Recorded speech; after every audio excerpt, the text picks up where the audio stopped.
नमस्कार। आप देख रहे हैं ब्रेकिंग बिहार। बिहार में जिस प्रकार से जनता ने एनडीए की सरकार को बहुमत दिया, शायद उन लोगों को भी उम्मीद नहीं था। लेकिन क्या जनता का काम हो रहा है? विधायक जी क्षेत्र में नजर आ रहे हैं, नहीं आ रहे हैं? इसी विषय पर चर्चा करेंगे। बक्सर की आज चर्चा करेंगे। बक्सर में जिस प्रकार से आनंद मिश्रा को लोगों ने चुना, पूर्व आईपीएस, अपने आप में एक उनका इमेज था, लेकिन क्या बक्सर की जनता के उम्मीद पर खरे उतर रहे हैं आनंद मिश्रा? स्वास्थ्य से लेकर के स्वास्थ्य और चिकित्सा, इसके साथ ही साथ सड़क, ब्लॉक में, थाना में जो जनता की परेशानी रहती है, जो आम जनता से सीधे तौर पर जुड़ा हुआ मामला है, उसमें क्या कुछ कमी आई है, नहीं आई है? बक्सर में आनंद मिश्रा के चुनने के बाद क्या कुछ बदलाव आया है या उसी तरह की स्थिति है? इसी विषय जानेंगे। वहां के काफी जुझारू व्यक्ति रामजी सिंह हमारे साथ हैं, जो लगातार क्षेत्र की जो कमियां हैं उसको जनता के बीच में लाने का काम करते हैं। रामजी बाबू, आपका बहुत बहुत स्वागत है ब्रेकिंग बिहार में। सबसे पहले बक्सर सदर हॉस्पिटल की व्यवस्था आपसे जानना चाहेंगे, क्या कुछ है वहां व्यवस्था? सदर अस्पताल की भैया सबसे पहले तो आपको नमस्कार है और सभी दर्शकों को मैं नमस्कार करता हूं। और सदर अस्पताल की व्यवस्था वही है जो पूरे बिहार की स्वास्थ्य व्यवस्था है। शिक्षा और चिकित्सा तो पूरे बिहार में क्या हालत है आपसे छुपा नहीं है भैया। सदर अस्पताल बक्सर में इधर हम कह सकते हैं कि पहले से भी थोड़ा सा व्यवस्था कुव्यवस्था बढ़ गया है। पहले से बढ़ गया है? हाँ, उसमें हम सीएस या जो चिकित्सा पदाधिकारी है उनकी लापरवाही हम कह सकते हैं कि बिना किसी ठोस कदम उठाए वो केवल अपने चेंबर में बैठे रहते हैं। इसका कारण है कि कई विभाग बंद हो गया। यही मैंने वीडियो 2-3 दिन पहले मैं बताया था, जिलाधिकारी महोदया ने उसमें संज्ञान लिया था कि जैसे हड्डी के मान लीजिए 2 डॉक्टर हैं और दोनों कोई अगर छुट्टी पे चले जाते हैं तो फिर वो विभाग बंद हो जाता है। इसी प्रकार लापरवाही के कारण मैं कह सकता हूं कि इधर स्वास्थ्य व्यवस्था और चरमराई है बक्सर में। तो मान लीजिए कि अगर हड्डी विभाग की बात करते हैं, 2 ही डॉक्टर हैं, दोनों एक साथ कैसे छुट्टी पर जा सकते हैं? इसके लिए कोई तो जवाब दे। जी वही तो दोनों का छुट्टी ग्रांट कैसे हो गया। वहीं जब मैंने वीडियो बनाया तो जिलाधिकारी महोदय ने संज्ञान में लेते हुए 24 घंटे के अंदर सबका जो छुट्टी था वो कैंसिल करते हुए उनको ज्वाइन करने का आदेश दिया। तो कहने का मतलब यही है कि स्वास्थ्य विभाग पर अगर कोई मुझे लग रहा है कि देख रेख या कड़ाई करने की जरूरत है, ताकि इस प्रकार की गलतफहमियों के कारण आम जनता जो सदर अस्पताल जाती है उनको सफर करना पड़ता है। मैं आपको बता दूं कि बक्सर सदर अस्पताल जिले का एकमात्र सदर अस्पताल है और वहां पे ईएनटी के नाक कान गला के डॉक्टर 3 महीने से छुट्टी पे है। 3 महीने से वो विभाग बंद है। 3 महीने से?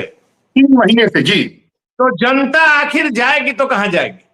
जी वही तो सदर अस्पताल में अंदाजे लगा सकते हैं कि जिले का सदर अस्पताल, वहां पे अल्ट्रासाउंड केवल गर्भवती महिलाओं को होता है। अगर कोई आम जनता या पुरुष के पेट में दर्द हो, पथरी हो, तो उसका अल्ट्रासाउंड हमारे सदर अस्पताल में नहीं होता है, केवल गर्भवती महिलाओं का। ये तो अलग नियम हो गया कि सिर्फ गर्भवती महिला का होगा।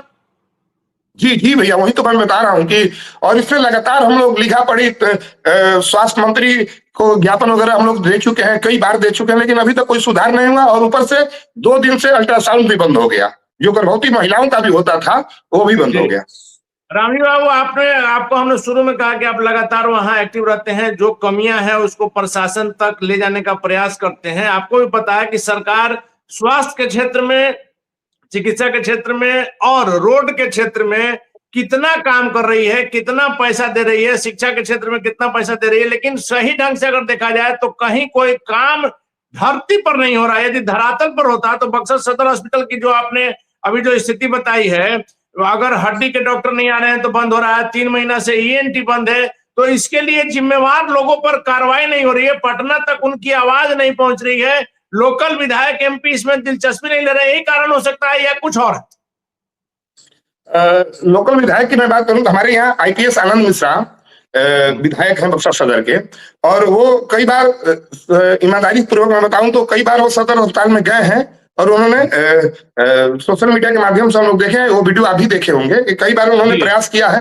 लेकिन मुझे पता है, हम लोग लंबे समय से काम कर रहे हैं कि कोई भी जनप्रतिनिधि आ जाए उसके पास जादू की छड़ी नहीं है कि वो इतनी जल्दी व्यवस्था, और उनका आकलन ये 3-4 महीने के अंदर करना मुझे लग रहा है कि बहुत जल्दीबाजी होगी।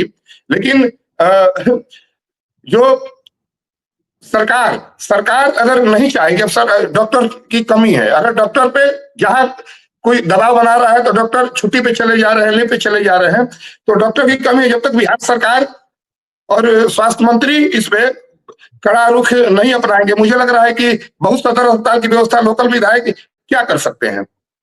नहीं, लेकिन रामजी बाबू, आनंद मिश्रा का वो वीडियो काफी वायरल हुआ था जब सदर हॉस्पिटल में गए, वहां की कमियों को पकड़ा, सख्त चेतावनी दी कि मैं इसको बर्दाश्त नहीं करूंगा। उसके बाद से हमारा मानना था कि निश्चित तौर पर बक्सर के सदर हॉस्पिटल में सुधार हुआ होगा। वहां के जो लोग हैं, गरीब लोग सरकारी हॉस्पिटल छोड़ करके कहीं जा नहीं सकते हैं। बिहार में क्या स्थिति आपको पता है। तो क्या कुछ सुधार हुआ या नहीं हुआ? क्योंकि इसके बाद संबंधित पदाधिकारियों से लेकर के आनंद मिश्रा और बक्सर के सांसद हैं, उन सबों से हमारा यह सवाल रहेगा कि आखिर क्यों नहीं इसमें बदलाव हो रहा है। यही हम जानना चाह रहे हैं कि क्या आनंद मिश्रा के जाने के बाद से कोई सुधार नहीं हुआ? ना, अभी तक तो कोई सुधार सदर अस्पताल में किसी से, या आप जाके औचक निरीक्षण कर सकते हैं कि अभी सुधार नहीं। हाँ, जो जिलाधिकारी महोदया हमारे यहाँ है, बक्सर की जिलाधिकारी महोदया, तो उनका हम प्रयास कर सकते हैं कि उस दिन वीडियो के बाद उन्होंने तुरंत संज्ञान में लिया और अगले दिन शाम को 5:30 बजे सदर अस्पताल में और सभी डॉक्टर्स और स्टाफों की मीटिंग की, और उनका प्रयास है, उनके प्रयास के कारण डॉक्टर फिर ज्वाइन किए। तो हम कह सकते हैं जिलाधिकारी महोदया का प्रयास इसमें मुझे लग रहा है कि बेहतर है। बाकी अभी सदर अस्पताल में कुछ बदलाव दिख नहीं रहा है, बदलाव माइनस में दिख रहा है, प्लस में अभी मुझे सकारात्मक बदलाव अभी नहीं दिख रहा है। साफ सफाई, बक्सर के जिलाधिकारी महोदया जिस प्रकार से आपके या लोगों की शिकायत पर जिस प्रकार से त्वरित कार्रवाई कर रही है, यदि वहां के कुछ और जिम्मेवार लोग ऐसा करें तो निश्चित तौर पर सुधार हो सकता है। हाँ बिल्कुल, नैतिकता का लोगों का पतन हो गया। जिस दिन लोगों को या डॉक्टर्स को या स्टाफ को ये लगेगा कि हमारे परिवार के लोग हैं, हमको अपना देना चाहिए जिसके लिए वेतन लेते हैं, तो स्वाभाविक है कि सदर अस्पताल में बहुत सुधार हो सकता है। नहीं, इसी जनता के पैसे से आपको वेतन मिल रहा है रामजी बाबू, और हॉस्पिटल में जाने के लिए यही आपका ड्यूटी। अगर आप नहीं कीजिएगा तो ऐसा थोड़ी है कि उसको बर्दाश्त किया जाएगा। जब संबंधित अधिकारी तक बात पहुंचेगी, स्वास्थ्य मंत्री मंगल पांडे तक बात पहुंचेगी, तो निश्चित तौर पर कार्रवाई होगी और बक्सर सदर हॉस्पिटल की स्थिति में सुधार होना चाहिए। भैया, क्या आपको लग रहा है कि स्वास्थ्य मंत्री सदर अस्पताल बक्सर की समस्या से अवगत नहीं होंगे? नहीं, हमारा काम है, यदि होंगे नहीं, हम उनको इस स्थिति से अवगत कराएंगे और अपने भी जब हम लोग निरीक्षण में वहां पकड़ेंगे, सरकार तक बात पहुंचाएंगे। हम अपनी बात सिर्फ सरकार तक पहुंचा सकते हैं, काम करना नहीं करना, करवाना यह सरकार का काम। हाँ बिल्कुल, और सरकार का हमारे यहाँ तो 1, 2, 3, 4 विधानसभा और 3 विधायक सरकार जदयू और भाजपा के हैं, तो कहीं ना कहीं मुझे पूरी उम्मीद है कि तीनों ये विधायक जरूर सरकार पे दबाव बना के, आग्रह करके सदर अस्पताल की व्यवस्था को मजबूत करने में अपना प्रयास करेंगे, मुझे पूरी उम्मीद है। लेकिन यह अभी धरातल पर नहीं दिख रहा है। अभी सदर अस्पताल में ब्लड बैंक है भैया, एक मैं बताना चाहूंगा जी, सदर अस्पताल में ब्लड बैंक है, रेड क्रॉस संचालित सदर अस्पताल में युवा ब्लड देते हैं। उस ब्लड बैंक में जहाँ ब्लड दिया जाता है वहां पे एसी बिगड़ा हुआ है। गर्मी का मौसम शुरू हो गया, ब्लड देने के, आप समझ रहे हैं कि ब्लड लोग वातावरण मैनेज करके ब्लड दिया जाता है, लेकिन वहां का एसी बिगड़ा हुआ है। पानी पीने की वहां पे पानी, ब्लड बैंक में पानी की व्यवस्था नहीं है, तो ये दुर्भाग्यपूर्ण है भैया। बहुत सुधार का अभाव है। एक और बात जो है, क्या आनंद मिश्रा क्षेत्र में नजर आ रहे हैं या नहीं?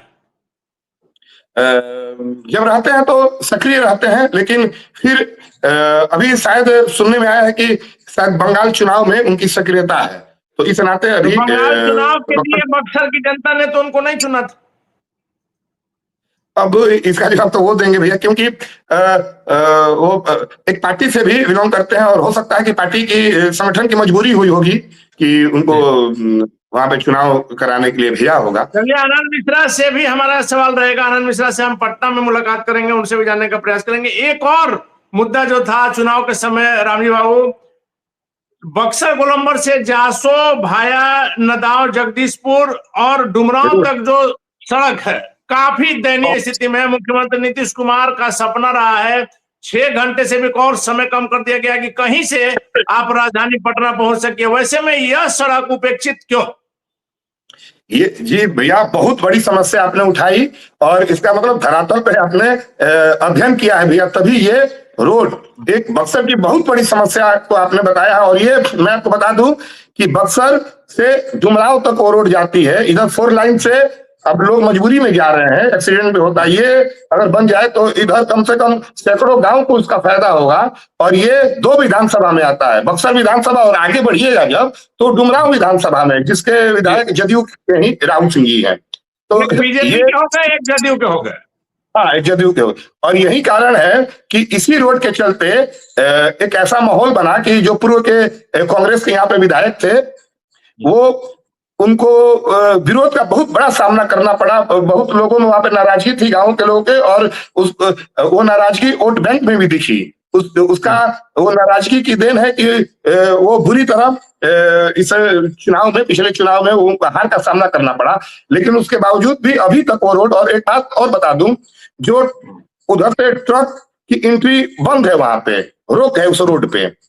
और लेकिन सेटिंग गेटिंग करके उस रोड से बालू की ट्रकें लगातार आती है। उधर अगल बगल के गांव के लोग एकदम त्राहिमाम, बहुत परेशान है।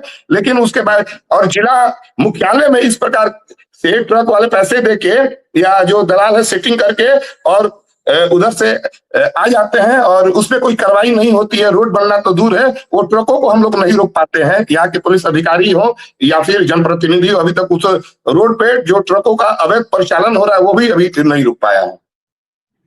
देखिए, तो बक्सर में सड़क की स्थिति और स्वास्थ्य की स्थिति, और भी जो स्थिति है उस पर भी आपको दिखाएंगे, लेकिन अभी वर्तमान में सड़क और स्वास्थ्य की स्थिति दयनीय है। आम जनता त्राहिमाम कर रही है। बक्सर सदर हॉस्पिटल की जो व्यवस्था है चुनाव से पहले जो थी वही स्थिति है। और आप समझ सकते हैं कि जब 2 डॉक्टर छुट्टी ले लेंगे एक ही विभाग के, तो क्या विभाग में ताला लग जाएगा या सरकार उसके लिए वैकल्पिक व्यवस्था करेगी। ईएनटी विभाग 3 महीना से बंद है। रोड की स्थिति ऐसा है कि गांव के लोग त्राहिमाम कर रहे हैं, और एनएच वाले जो बक्सर और आरा 4 लेन है उस पर से जो गाड़ियां जा रही है, जबकि साइड से रास्ता दिया जा सकता है जो कि डुमरांव से सीधे बक्सर को जोड़ता है। और 2 विधायक उसमें, और दोनों सत्तारूढ़ पार्टी जदयू के राहुल सिंह है और आनंद मिश्रा भारतीय जनता पार्टी से है। आनंद मिश्रा के बनने के बाद से बक्सर की जनता को भी लगा कि यहाँ राम राज आएगा और पेरिस और स्विट्जरलैंड बन जाएगा बक्सर। आपको याद होगा वो तस्वीर भी बक्सर चुनाव के समय हमने आपको दिखाई थी, जब जनता कह रही थी कि अब जो है पेरिस की तरह यहाँ पर रोड बनेगा। आनंद मिश्रा से लोगों को बहुत आशा थी, एक्स आईपीएस रहे हैं, पढ़े लिखे व्यक्ति हैं, और जिस प्रकार से उनकी छवि है निश्चित तौर पर लोगों की आशा थी और लोगों ने उन पर विश्वास भी दिखाया। लेकिन आनंद मिश्रा अभी तक, क्योंकि अभी थोड़ा जल्दबाजी होगा कहना, लेकिन अगर देखा जाए तो बक्सर सदर हॉस्पिटल की स्थिति को सुधारने के लिए शुरू में आनंद मिश्रा ने जो प्रयास किया, यदि एक आध और औचक निरीक्षण कर लिए रहते तो निश्चित तौर पर सुधार होता। और गरीब जनता प्राइवेट हॉस्पिटल में जा नहीं सकती है तो क्या इलाज के बिना जनता मरेगी। स्वास्थ्य मंत्री से लेकर के राहुल सिंह और आनंद मिश्रा, सबों से हम जाकर के सवाल करेंगे। बक्सर सदर हॉस्पिटल से लेकर के उस रोड की तस्वीर भी आपको दिखाएंगे।